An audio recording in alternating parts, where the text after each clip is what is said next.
In the skies over Europe during the early years of World War II, a sound shook the ground and froze the blood of enemy soldiers. It was the mechanical wail of the Jericho trumpet sirens, mounted on the Junkers Ju-87 Stuka dive bombers. As these machines plunged in steep, precise, and terrifying dives, they struck fear into all who looked up. Their vertical descent, executed with surgical accuracy, symbolized the supremacy of the Luftwaffe. But that golden era was destined to end abruptly. By 1943, the skies no longer belonged to Germany. In the first years of the war, the Stukas had dominated thanks to one decisive factor: German air superiority. Protected by fighters such as the Messerschmitt Bf 109, dive bombers could carry out their attacks virtually unopposed. They tore through enemy columns, smashed fortifications, and decimated convoys with the precision of a scalpel.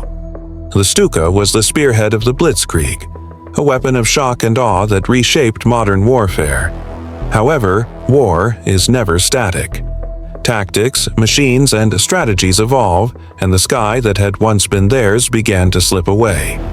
By 1943, the skies over Europe and the Eastern Front had become hostile territory.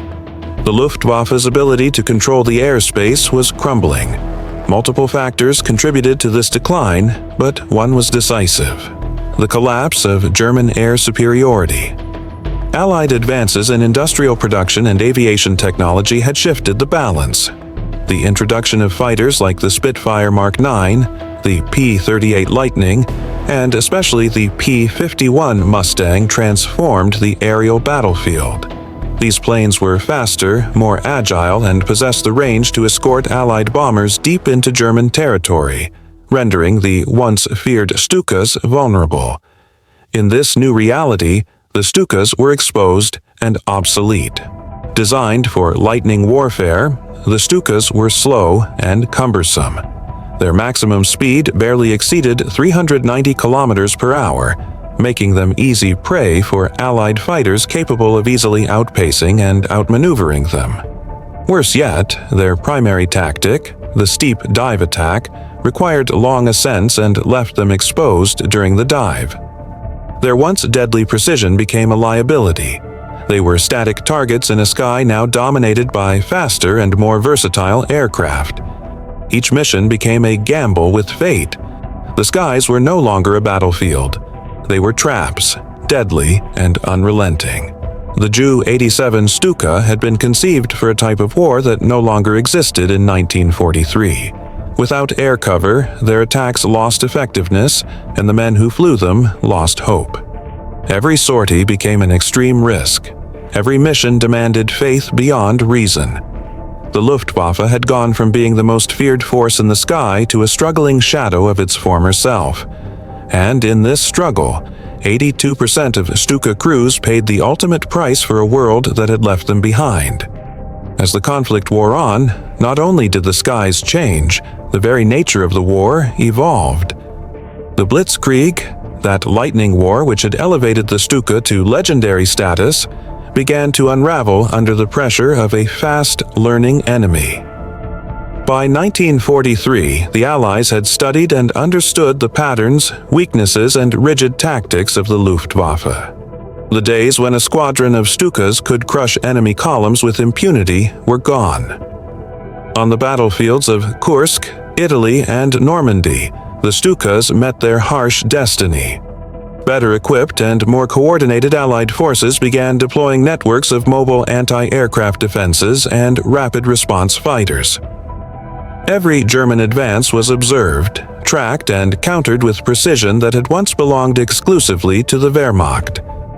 The Stuka, once a symbol of terror and precision, became a relic, a ghost of a past era.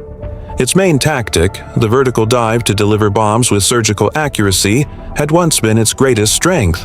But in a war dominated by fast, agile enemy fighters, that tactic became a death sentence. As a Stuka descended toward its target, its trajectory left it exposed, predictable, and with no room for evasive action. There was no margin for error. There was no escape.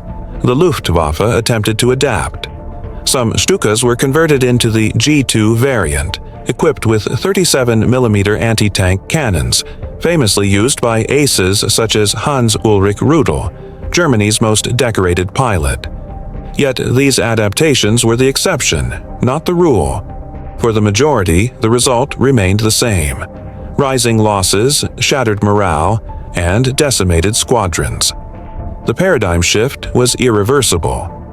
Aerial warfare had evolved into a domain defined by speed, maneuverability, and range, three virtues the Stuka never possessed.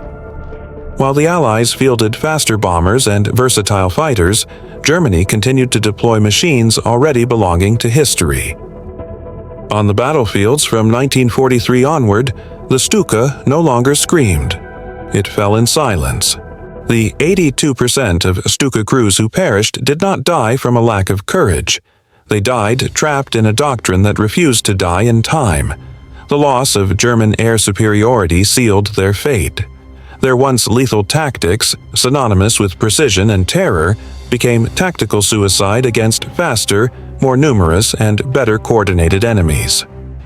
The Junkers Ju-87, Stuka transformed from a symbol of power to an emblem of obsolescence, and with it died the men who had once believed in the infallibility of blitzkrieg.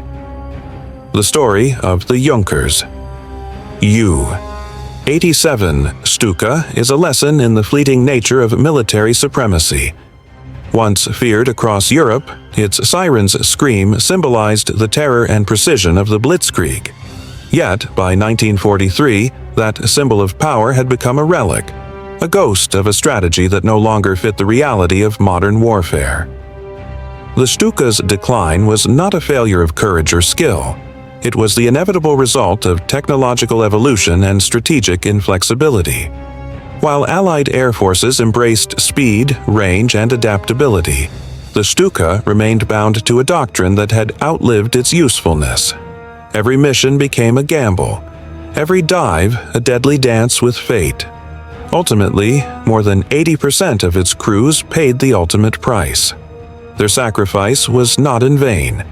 It stands as a stark reminder of the cost of obsolescence in war, and of how quickly innovation can turn yesterday's weapon into today's liability. The Ju-87 Stuka fell silent in the skies, but its legacy endures. It reminds us that fear can be manufactured, precision can be lethal, and yet even the mightiest tools of war are powerless when the world above them changes. The sky no longer belonged to the Stuka, but its story continues to echo in the history of aerial warfare, a haunting cry of what once ruled the skies and a lesson in the unyielding march of progress. When the skies ceased to belong to them, neither the siren of fear nor the discipline of steel could save them.